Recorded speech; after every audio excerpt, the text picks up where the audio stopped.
Pratiksha, how are you? Hello, I'm fine. What about you? Hey, I'm good too. After a long gap, you have called me up. Don't ask here. I'm just frustrated staying at home. So many days have been passed. I'm just staying in these four corners. Same here, yaar. But what can we do? We are still waiting for the vaccine. Yeah, true that. Hey, what about uncle and auntie? How were they? Hey, they are fine. You know that they are turning smarter day by day. Oh, what? Smarter means?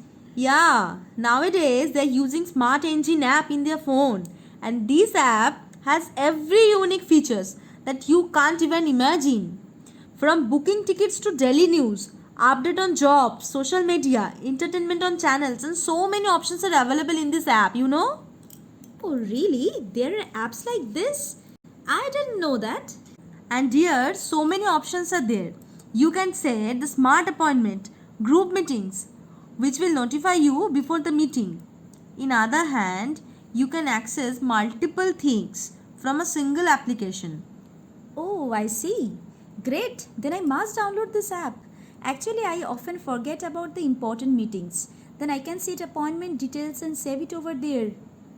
Not only that, you can share the meeting details with your friends, family via WhatsApp, email, SMS, so on. So many options are there. Also, you can check the address on the Google Map by clicking on it. Wow, really? I was searching something similar to it. Thank you that you are informing me. Please send me the download link now. Yes, dear, within a moment I am sending you the link. Go to the Play Store and download the app. Okay, dear, take care, bye bye. Thank you so much. Take care, you too.